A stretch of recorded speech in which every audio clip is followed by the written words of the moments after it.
आबू हर हपन दो सेदाय खन गी बीर बुरु दाड़ी नानी गाडा सड़क सावते मिट्टेन सुलुक सगै आर जनोड़ा मिना ताबुना आर उना इया तेगी सिसिर जेविया नोआ सिरजन दो अड़ी तेद गी बुन कुसिया उना तेगी आबुरेन अगिल हापड़ाम कुदो बीर बुरु सुर रेगी को गिरा बसिलिना बीर गाजार मा सापा कतेन उनको दो चासबास लगित जमी को तैयार किदा हर हपन को दो जीवित तहन लगित चासबास कमी रेगी ढेर रस्के बन बुझेवा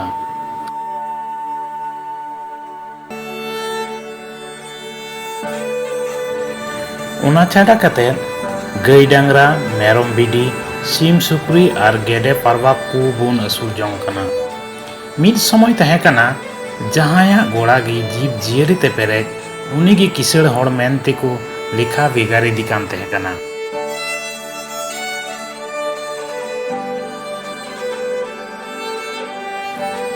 नुकु जियली को दो अपनार घारोज रेन रसिया लेका गी बन मानाव बतावेट कोआ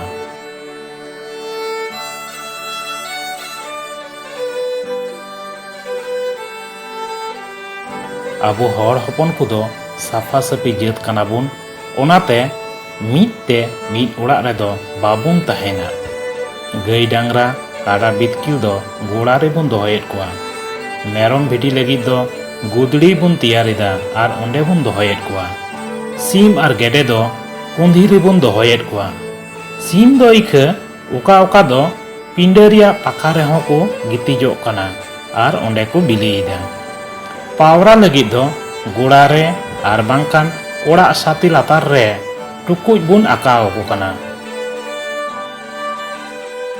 उनका लेका अड़ी सिदाय खन गी चासबास साव सावते जीव जियली को बुन असुलेट कोआ नोआते आबो हर हपन कोआ जीव जियली चितान दुलड़ गी सदरक कना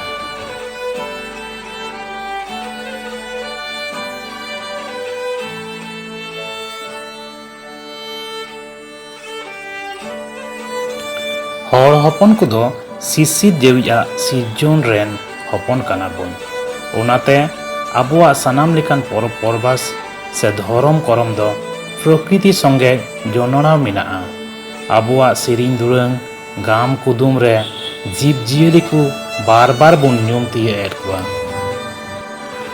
हर हपन कोआ आसल परब दो सोहराय आर बाहागी उना छाड़ा काते एरो सिम जानथार सेंद्रा और साक्रात गे ᱧᱩᱢ ᱧᱟᱢᱚᱜᱼᱟ ᱱᱚᱣᱟ ᱠᱚ ᱥᱟᱱᱟᱢ ᱯᱚᱨᱚᱵ ᱨᱮᱜᱮ ᱥᱤᱥᱤᱨ ᱡᱮᱣᱤᱡᱟᱜ ᱥᱤᱨᱡᱚᱱ ᱥᱟᱶ ᱡᱚᱱᱚᱲᱟᱣ ᱢᱮᱱᱟᱜᱼᱟ ᱢᱮᱛᱟᱜ ᱢᱮ ᱵᱤᱨ ᱵᱩᱨᱩ ᱜᱟᱰᱟ ᱥᱚᱰᱚ ᱟᱨ ᱡᱤᱭᱟᱹᱞᱤ ᱠᱚᱣᱟᱜ ᱟᱹᱰᱤ ᱢᱟᱨᱟᱝ ᱥᱚᱢᱵᱚᱱᱫ ᱢᱮᱱᱟᱜᱼᱟ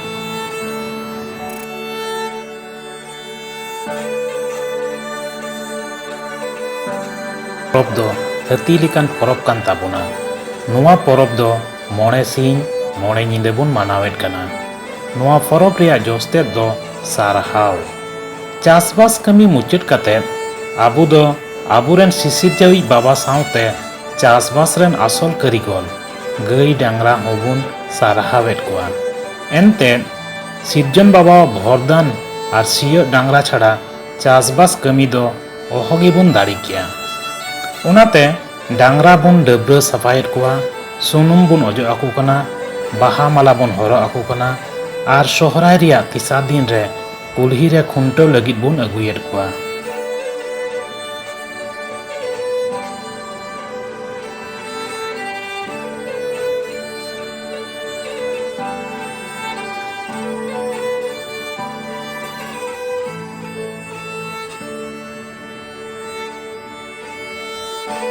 समाज रिया बापला आर भांडान ओक्ते हों जीव जियली को छाड़ा बांग पुरुआ बापला रे चेडी मेरम से बारी इतर एमो दो समाज रिया दस्तूर कान ताबोना भांडान रे हों आबो दो फारवा सीम से मेरम बुन दाड़ेत कोआ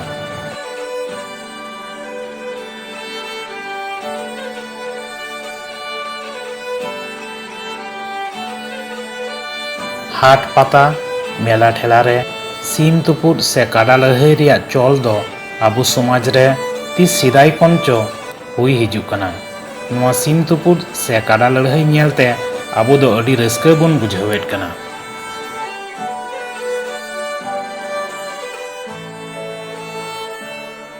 ᱱᱮᱛᱟᱨ ᱞᱮᱠᱟ ᱢᱚᱴᱚᱨ ᱜᱟᱹᱰᱤ ᱫᱚ ᱵᱟᱝ ᱛᱟᱦᱮᱸ ᱠᱟᱱᱟ। ᱩᱱ ᱚᱠᱛᱮ ᱫᱚ ᱛᱟᱲᱟᱢ ᱛᱮᱜᱮ ᱢᱤᱫ ᱡᱟᱭᱜᱟ ᱠᱷᱚᱱ ᱮᱴᱟᱜ ᱡᱟᱭᱜᱟᱛᱮ ᱦᱚᱲ ᱠᱚ ᱪᱟᱞᱟᱜ ᱦᱤᱡᱩᱜ ᱠᱟᱱ ᱛᱟᱦᱮᱸ ᱠᱟᱱᱟ। ᱩᱱ ᱚᱠᱛᱮ ᱜᱟᱹᱰᱤ ᱢᱮᱱᱛᱮ ᱦᱚᱲ ᱦᱚᱯᱚᱱ ᱠᱚ ᱥᱟᱜᱟᱲ ᱜᱟᱹᱰᱤ ᱜᱮᱠᱚ ᱵᱩᱡᱷᱟᱹᱣᱮᱫ ᱠᱟᱱ ᱛᱟᱦᱮᱱᱟ। ᱟᱫᱚ ᱥᱟᱜᱟᱲ ᱜᱟᱹᱰᱤ ᱫᱚ ᱰᱟᱝᱨᱟ ᱥᱮ ᱠᱟᱰᱟ ᱛᱮᱠᱚ ᱚᱨ ᱚᱪᱚᱭᱮᱫ ᱛᱟᱦᱮᱱᱟ। ᱱᱮᱛᱟᱨ ᱦᱚᱸ ᱟᱛᱳ ᱠᱚᱨᱮ ᱥᱟᱜᱟᱲ ᱜᱟᱹᱰᱤ ᱨᱮᱭᱟᱜ ᱪᱚᱞ ᱫᱚ ᱢᱮᱱᱟᱜ ᱛᱟᱵᱚᱱ ᱜᱮᱭᱟ। ᱛᱚᱵᱮ ᱟᱥᱚᱠᱟᱭᱛᱮ ᱱᱮᱛᱟᱨ ᱫᱚ ᱡᱤᱱᱤᱥ ᱠᱚ ᱤᱫᱤ ᱟᱹᱜᱩᱭ ᱞᱟᱹᱜᱤᱫ ᱵᱚᱱ ᱵᱮᱣᱦᱟᱨᱮᱫ ᱠᱟᱱᱟ।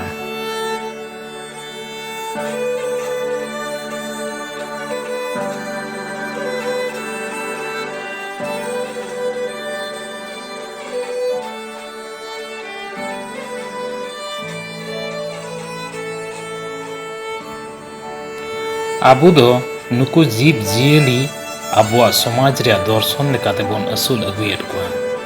ᱥᱤᱢ ᱟᱨ ᱜᱮᱰᱮ ᱫᱚ ᱡᱟ ᱩᱰᱤ ᱵᱤᱞᱤ ᱥᱟᱶᱛᱮ ᱡᱤᱞ ᱞᱟᱹᱜᱤᱫ ᱵᱚᱱ ᱟᱹᱥᱩᱞᱮᱫ ᱠᱚᱣᱟ। ᱚᱲᱟᱜ ᱨᱮ ᱯᱮᱲᱟ ᱠᱚ ᱦᱮᱡ ᱞᱮᱱᱠᱷᱟᱱ ᱚᱲᱟᱜ ᱨᱮᱱ ᱥᱤᱢ ᱛᱮᱜᱮ ᱵᱚᱱ ᱯᱮᱲᱟᱭᱮᱫ ᱠᱚᱣᱟ। ᱟᱨ ᱱᱚᱝᱠᱟᱛᱮ ᱟᱵᱚᱣᱟᱜ ᱠᱷᱚᱨᱚᱪ ᱵᱟᱧᱪᱟᱜ ᱠᱟᱱᱟ। ᱢᱮᱨᱚᱢ ᱵᱷᱤᱰᱤ ᱟᱨ ᱥᱩᱠᱨᱤ ᱮᱢᱟᱱ ᱫᱚ ᱟᱵᱚᱣᱟᱜ ᱵᱮᱝᱠ ᱦᱤᱥᱟᱹᱵ ᱛᱮᱵᱚᱱ ᱵᱮᱣᱦᱟᱨᱮᱫ ᱠᱚᱣᱟ। ᱦᱚᱲ ᱦᱚᱯᱚᱱ ᱫᱚ ᱢᱮᱨᱚᱢ ᱵᱷᱤᱰᱤ ᱡᱤᱞ ᱵᱟᱯᱞᱟ ᱵᱤᱦᱟᱹ ᱵᱷᱟᱸᱰᱟᱱ ᱥᱮ ᱯᱚᱨᱚᱵᱽ ᱪᱷᱟᱰᱟ ᱵᱟᱵᱚᱱ ᱡᱚᱢ ᱵᱟᱲᱟᱭᱟ। ᱚᱲᱟᱜ ᱨᱮ ᱴᱟᱠᱟ ᱯᱟᱭᱥᱟ ᱨᱮᱭᱟᱜ ᱡᱟᱹᱨᱩᱲ ᱯᱟᱲᱟᱣ ᱞᱮᱱᱠᱷᱟᱱ ᱱᱩᱠᱩ ᱢᱮᱨᱚᱢ ᱵᱷᱤᱰᱤ ᱥᱮ ᱥᱩᱠᱨᱤ ᱟᱹᱠᱷᱨᱤᱧ ᱠᱟᱛᱮᱫ ᱜᱮ ᱟᱵᱚᱣᱟᱜ ᱡᱟᱹᱨᱩᱲ ᱛᱮᱫ ᱵᱚᱱ ᱢᱮᱴᱟᱣᱮᱫ ᱠᱟᱱᱟ। ᱥᱩᱠᱨᱤ ᱫᱚ ᱡᱤᱞ ᱠᱟᱛᱮᱫ ᱟᱨ ᱵᱟᱝᱠᱷᱟᱱ ᱡᱤᱣᱮᱫ ᱛᱮᱦᱚᱸ ᱵᱚᱱ ᱟᱹᱠᱷᱨᱤᱧᱮᱫ ᱠᱚᱣᱟ। ᱦᱚᱲ ᱦᱚᱯᱚᱱ ᱥᱩᱠᱨᱤ ᱡᱤᱞ ᱥᱟᱱᱟᱢ ᱠᱚᱜᱮ ᱵᱚᱱ ᱠᱩᱥᱤᱭᱟᱜ ᱛᱮ ᱥᱩᱠᱨᱤ ᱡᱤᱞ ᱟᱹᱠᱷᱨᱤᱧ ᱨᱮᱭᱟᱜ ᱢᱩᱥᱠᱤᱞ ᱫᱚ ᱵᱟᱹᱱᱩᱜ ᱛᱟᱵᱚᱱᱟ। ᱥᱩᱠᱨᱤ ᱡᱤᱞ ᱫᱚ ᱟᱛᱳ ᱨᱮ ᱥᱮ ᱦᱟᱹᱴᱤᱭᱟᱹ ᱨᱮ ᱤᱫᱤ ᱠᱟᱛᱮᱫ ᱦᱚᱸᱵᱚᱱ ᱟᱹᱠᱷᱨᱤᱧᱮᱫ ᱠᱟᱱᱟ।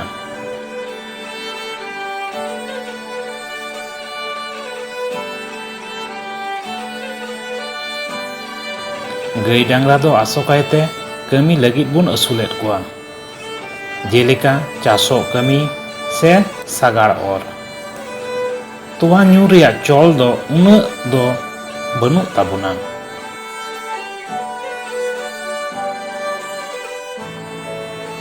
ᱛᱚᱣᱟ ᱫᱩᱦᱟᱹᱣ ᱠᱟᱛᱮ ᱟᱹᱠᱷᱨᱤᱧ ᱫᱚ ᱟᱛᱳ ᱠᱚᱨᱮ ᱟᱹᱰᱤ ᱠᱚᱢ ᱧᱮᱞᱚᱜᱚᱜ ᱠᱟᱱᱟ।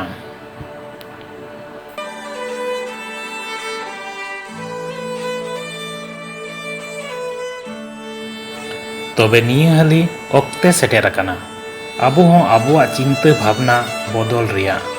ᱮᱠᱮᱱ ᱦᱮᱣᱟ ᱞᱮᱠᱟ ᱛᱮᱫᱚ ᱵᱟᱝ, ᱵᱤᱪᱠᱚᱢ ᱵᱮᱵᱥᱟᱭᱤᱠ ᱢᱮᱫ ᱛᱮ ᱠᱚᱭᱚᱜ katet ᱡᱤᱵᱽ ᱡᱤᱭᱟᱹᱞᱤ ᱠᱚᱵᱚᱱ ᱟᱹᱥᱩᱞ ᱠᱚᱣᱟ। ᱮᱱᱛᱮᱫ ᱱᱩᱠᱩ ᱡᱤᱭᱟᱹᱞᱤ ᱟᱹᱥᱩᱞ katet ᱟᱭᱢᱟ ᱞᱮᱠᱟ ᱛᱮᱵᱚᱱ ᱨᱳᱡᱽᱜᱟᱨ ᱫᱟᱲᱮᱭᱟᱜᱼᱟ।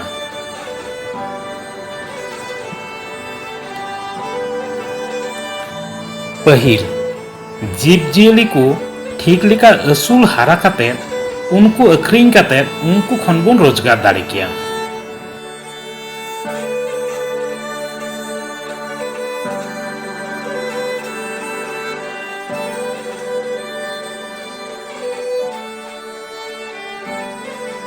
दुसार सीम और गेडे बोन असूल लेको खान उनको दो गोटा ते हो बोन अखरीं दाड़े कुआ आबार उनको बिली अखरीं काते हो बोन रोजगार दाड़ेया।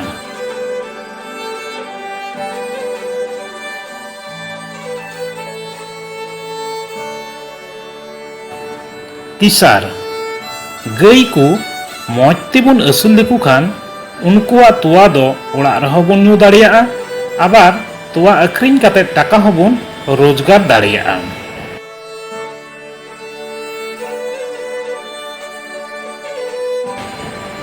पुना सुक्री बोन असूल लेको खान उनको दो जिल काते बोन अखरीं दाड़ेया कुआ आबार गोटा ते हो बोन अखरीं दाड़ेया कुआ। नुआ छाड़ा सुक्री हपन अखरीं काते हो बोन रोजगार दाड़ेया।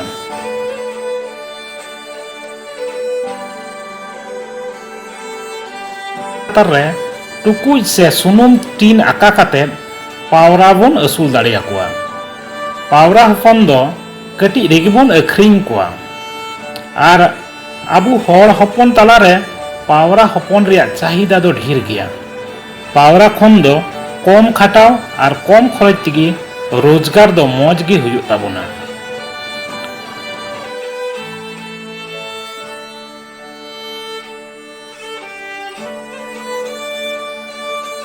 तुरुई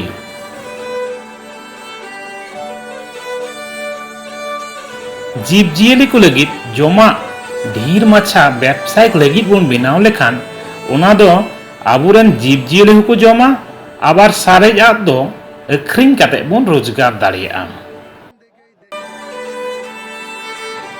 इयाया टेका गाय डांगरा मेरम भिडी अतिंग कूट लगित टंडी दो कम इदी कना उनाते गुपी भरसाते उनको बोन असुल लेको खान उन्ना लाभ दो बांग हुयुग ताबोना। उनाते मौजते असुल को लगित उनको बाकरा जोमा मिता में घास हो चास हुयुग ताबोना।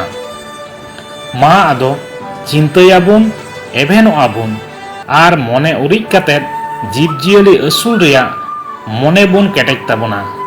इन्या पतियो मिना मिद दिन आबु दो शहर बाजार नालहा कमी चला रिया जरूर दो बांग पाराव बुना।